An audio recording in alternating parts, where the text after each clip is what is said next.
시청자 여러분 안녕하십니까? 완연한 봄날입니다. 날씨가 이렇게 따뜻해지고 하게 되면은 실은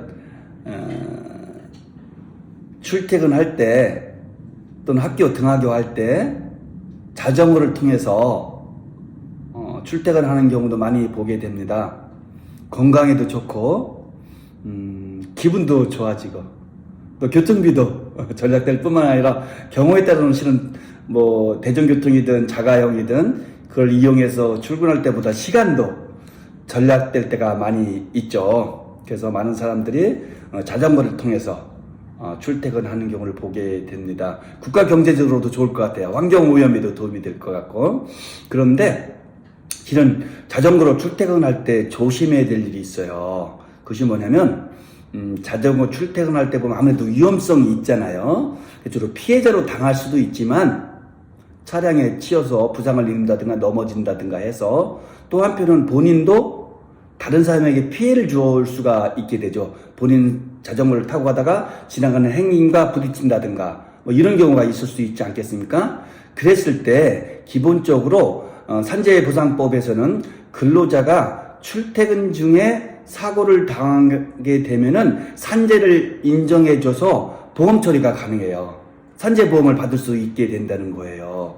그런데 어느 경우에나 그렇게 되는 것은 아니고요. 기본적으로 그 사고가 근로자 본인의 고의라든가 또는 범죄 행위라든가 스스로 자해를 하는 자해행위라든가 그런 것으로 이루어졌을 때는 당연히 보험 처리를 못 받고 보험금을 못 받게 되겠죠. 근데 그것이 예매한 경우도 있을 수 있어요. 즉 자해, 고의, 범죄 행위로 일어난 사고에 대해서는 보험 처리가 안 되는데, 보상 처리가 안 되는데 이것이 과연 범죄 행위로 인한 것이냐 아니냐가 판단하기가 곤란하다든가 애매한 경우가 있을 수 있다는 것이죠. 실제 이런 사고가 있었습니다.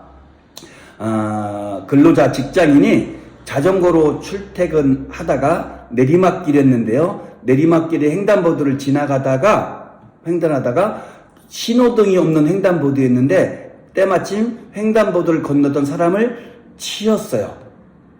그래서 사고가 난 것이죠. 그래서 횡단보도를 건너던 보행자도 다쳤고, 그리고 안타깝게도 이 자전거를 타고 출퇴근하던 이 근로자도 머리를 다치면서 사망하게 되는 비극이 발생했어요. 그랬을 때 이 유족 측에서는 출퇴근 중에 일어난 산재 사고이기 때문에 산재 보상을 해줘야 된다라고 하면서 유족 보상과 장의비 청구를 했었는데 공단 측에서는 출퇴근 중에 일어난 사고는 맞지만 이것은 근로자인 해당 직원이 도로교통법상의 횡단보도에서 안전보호의무를 위반해서 벌어진 범죄 행위이기 때문에 산재보상법에서 산재 적용을 배제시키는 범죄에 해당되는 것이기 때문에 보상 처리, 보험 처리를 해줄 수가 없다라고 답변을 했던 거예요. 그러자 해당 유족 측에서는 그건 아닌 것 같다, 억울하다. 비록 횡단보도에서의 보호 의무를 위반하긴 했지만, 즉 범칙행위 위반이겠죠. 했지만 그것은 여기서 말하는 범죄라고까지는 볼 수 없지 않겠느냐. 그렇기 때문에 보험금을 유족보상 등을 지급해야 된다라고 하면서 서울행정법원에 소송을 제기했던 거예요. 그랬을 때 당연히 쟁점은 어떻게 됐죠? 과연 횡단보도상에서의 보행자 보호 의무 위반이란 범칙행위도 산재보상법에서 말하는 범죄 행위에 해당되는 것일까?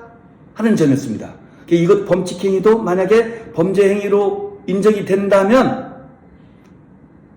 공단 측의 입장과 같이 산재보상 처리가 될 수가 없게 되는 것이고, 범칙행위 위반은 맞지만, 그래서 범칙행위는 해당되지만 여기서 말하는 범죄까지 볼 수는 없지 않겠느냐 라고 해석을 하게 된다면 유족보상 등을 장애비 청구를 보상받을 수 있게 되는 것이죠. 어마어마한 차이가 생기는 거잖아요. 우리 행정법원에서는 어떻게 판단했을 것 같아요? 궁금하시죠? 저도 실은 궁금했는데 이 부분에 대해서 우리 행정법원에서는 과거의 대법 판례를 인용하면서 비록 횡단보도 에서의 보행자 보호 의무를 위반한 범칙 행위이지만 이것도 산재보상법에서 얘기하는 보상금 거절 사유, 지급 거부 사유에 해당되는 범죄 행위로 볼 수밖에 없다. 그렇기 때문에 유족급여 등을 지급하지 아니한 공단 측의 입장이 옳다라고 하면서 유족들의 청구를 기각하는 판결을 선고했던 거예요. 여러분들 중에 아마 충격을 받으시는 분들 계실 거예요. 그건 뭔가 좀 이상하다. 너무 가혹하고 너무나 억울할 수도 있고 딱할 수도 있는 것 같다. 사망자의 유족분들에게 그런 생각도 할 수 있을 것인데, 아무튼 행정법원의 논리는 간단 명료했던 것 같습니다. 산재보상법에서의 지급 거절 사유에 해당되는 범죄 행위로 볼 수밖에 없다, 이렇게 된 거예요. 유족들이 이 부분에 대해서 항소했는지는 제가 그것까지는 잘 모르겠는데, 만약 항소가 이루어졌다면 항소법원이라든가 대법원에서는 과연 이걸 어떻게 판단할까, 범죄 행위 개념을 좀 더 넓게 볼까, 아주 좁게 볼까, 좀 궁금해요. 저도 궁금해지는데, 혹시 이 부분에 대해서 후속적인 제가 내용을 알게 된다면 다음에 그걸 갖고 와서 여러분들에게 다시 한번 찾아뵙도록 하겠습니다. 여러분들 이 판결에 대해서 어떻게 생각하시는지요?